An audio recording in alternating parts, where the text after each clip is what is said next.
तेजी है हम में। आज अक्षय तृतीया है तो हम उसके महत्व के बारे में जानेंगे। अक्षय तृतीया एक सिद्ध मुहूर्त के रूप में माना गया है। मान्यता है इस दिन बिना कोई पंचांग देखे सारे मांगलिक कार्य करे जाते हैं। इस दिन विवाह, गृह प्रवेश, वस्त्र खरीदना, आभूषण खरीदना, भूमि खरीदना, यहाँ तक कि वाहन खरीदना सब कुछ उचित माना गया है। इस दिन आप अच्छे सारे कर्म कर सकते हैं। पुराणों में लिखा है कि इस दिन पितरों को किया गया तर्पण तथा पिंड दान अथवा किसी और प्रकार का दान भी बहुत फलकारी है। अक्षय मानिए जिसका कोई क्षय ना कर पाए।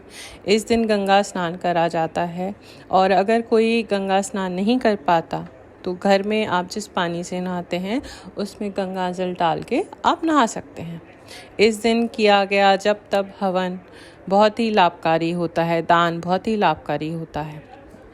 तो बहुत अच्छी तीज मानी जाती है।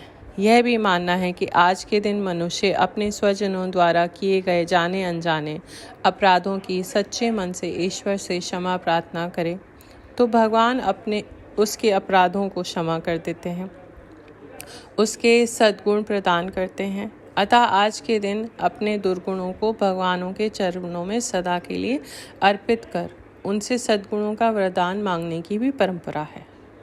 अक्षय तृतीया के दिन ब्रह्म मुहूर्त में उठकर समुद्र या गंगा स्नान करने के बाद भगवान विष्णु की शांत मन से विधि विधान पूजा करने का प्रावधान है।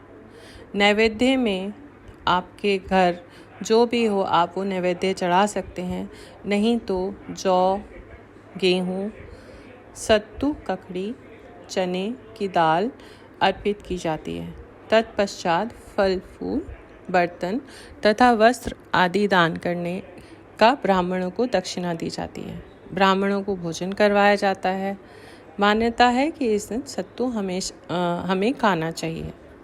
गौ, भूमि, स्वर्णपात इत्यादि इन सब चीज़ों का भी दान करना चाहिए। यह तिथि बसंत ऋतु के अंत और ग्रीष्म ऋतु का प्रारंभ का दिन माना गया है।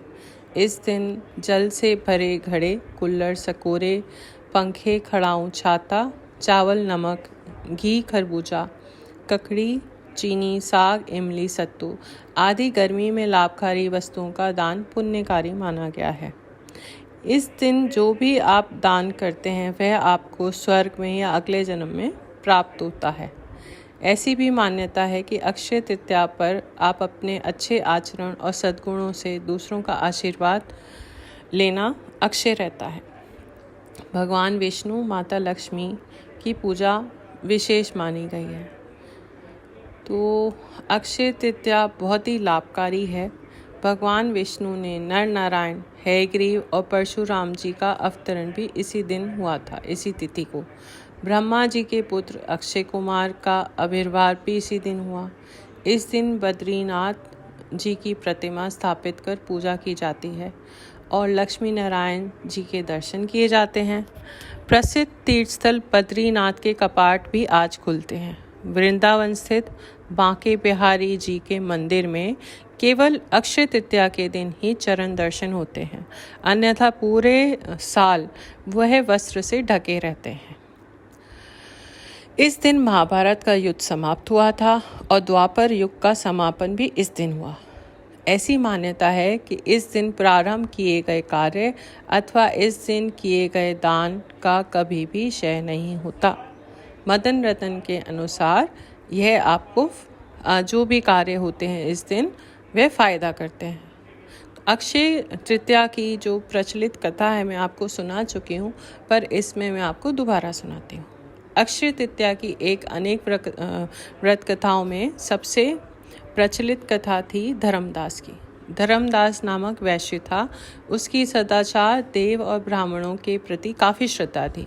इस व्रत का महत्व सुनने के बाद उसने इस व्रत के आने पर गंगा में स्नान करके विधि पूर्वक देवी देवताओं की पूजा की और व्रत के दिन सोने, वस्त्र, दिव्य वस्तुओं ब्राह्मण को दान दी।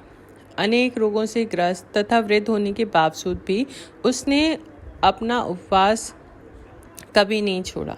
धर्म कर्म का कार्य भी कभी नहीं छोड़ा। यही वैश्य दूसरे जन्म में कुशावती का राजा बना।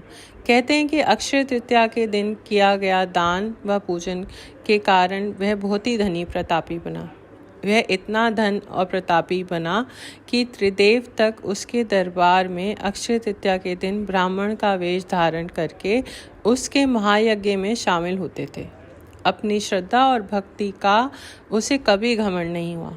उसने महान वैभवशाली होने के बावजूद भी धर्म मार्ग से विचलित नहीं हुआ। माना जाता है कि यह राजा ही आगे चल के चंद्रगुप्त के रूप में पैदा हुआ। तो अक्षय तृतीया के दिन आप भी अपने घर में अच्छे से पूजा करिए, अपने देवी देवताओं को मनाइए, अपने बड़ों का आशीर्वाद लीजिए। अगर आपके साथ आपके बड़े नहीं हैं तो फ़ोन मिला के या वीडियो कॉल करके आशीर्वाद ले सकते हैं और अपने घर के मंदिर में पूजा कर सकते हैं। आप चाहें तो आप दान पेटीएम करके कर सकते हैं या जैसे आपकी इच्छा हो।